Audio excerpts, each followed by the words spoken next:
तुम तो बिल्कुल वेदज्ञ हो। भैंसवा कहा। अब देखिए वहां कौन तार से गया, वहां देखिए वहां भैंसवा बोल रहा है कि हाँ। कहा जब तुम सभी वेद ऋचाओं को जानता है, अरे कर्म भैंसा बन गया कोई बात नहीं, लेकिन वेद की पंक्ति तो तुझे याद है।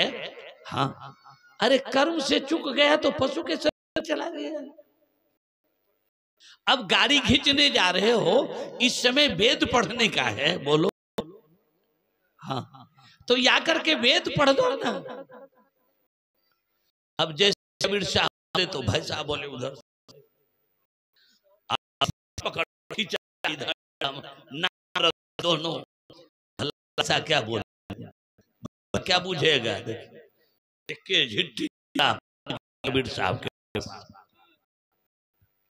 साहब का देखो सावस पढ़ो। भाई साहब पढ़ने लगा।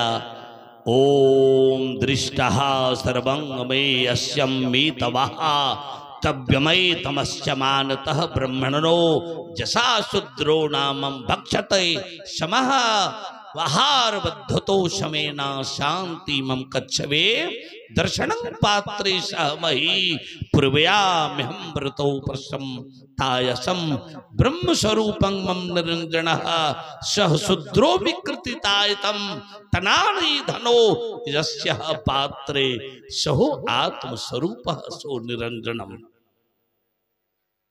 अरे उसे कम मत समझो, जिन्होंने आत्म स्वरूप की अवस्था को प्राप्त कर लिया वो ब्रह्म स्वरूप है। ब्रह्म स्वरूप है। राम को हो तो कोई कमी नहीं, कृष्ण कह दो कोई कमी नहीं, शिव कह दो कोई कमी नहीं, विष्णु कह दो कोई कमी नहीं। इसीलिए संत वाणी में बताया गया है सबसे बड़े हैं संत, दूसरा नाम है। तजो दशो अवतार तुम्हें प्रणाम है।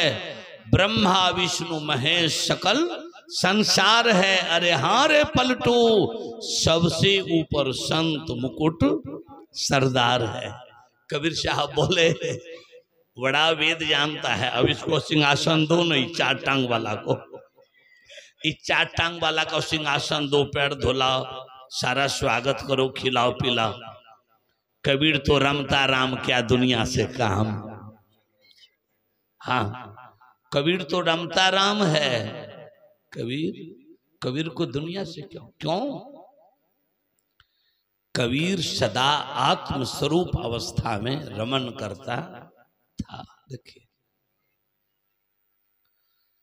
शरीर के अंदर चल करके कबीर सभी कर्म मंडलों को पार कर गया था। देखिए जो शरीर के अंदर चलकर सभी कर्म मंडलों को पार कर जाता है वह कबीर हो जाता है, वह कबीर हो जाता है। देखिए कबीर हो जाता है।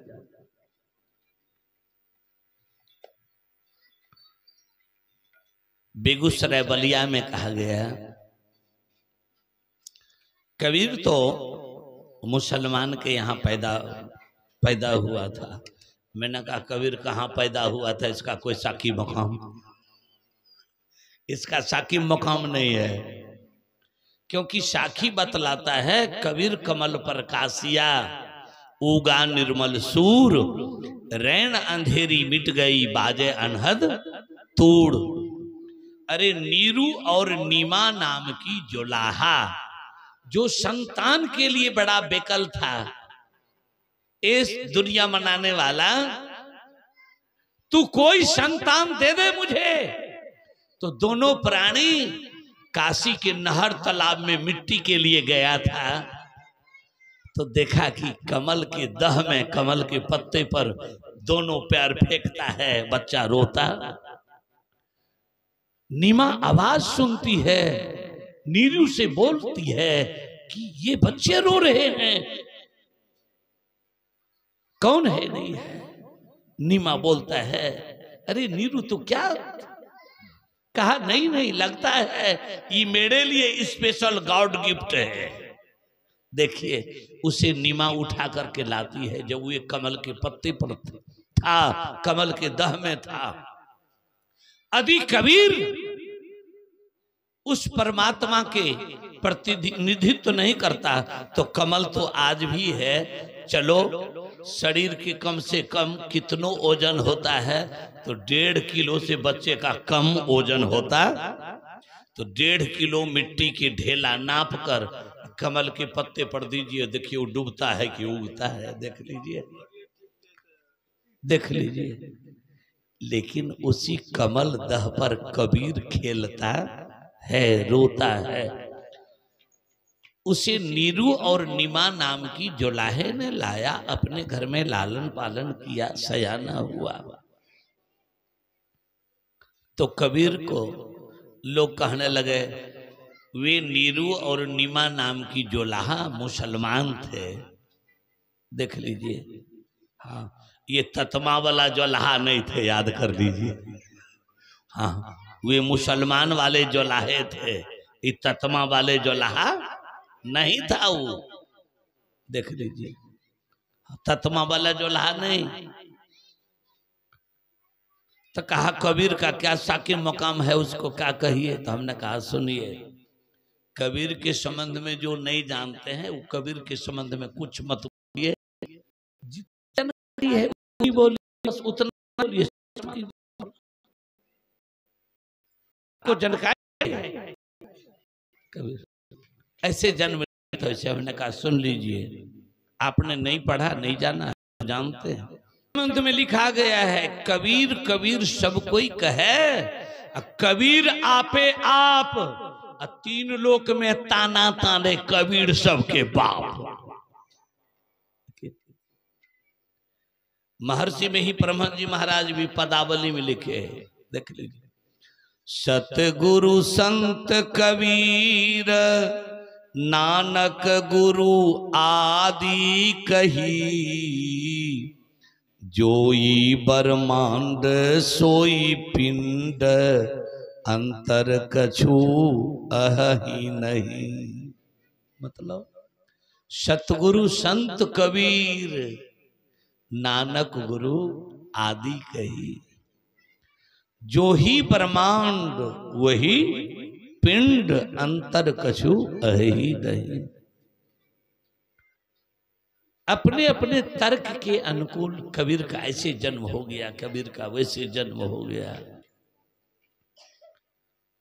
चलो कबीर का जन्म हो गया, कबीर को जैसे मानने वाले, जैसे समझने वाले, जैसे भी समझ लिया कबीर। आज तक संसार में जो प्रकाश दिया कबीर ने,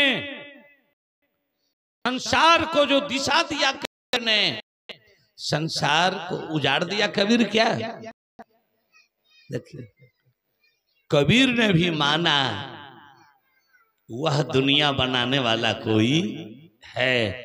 दुनिया बनाने वाला है कैसा?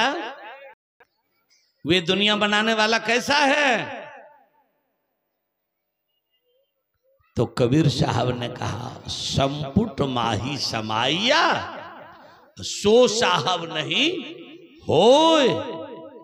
संपुट मतलब जो संसार में समाया हुआ है वो साहब नहीं है।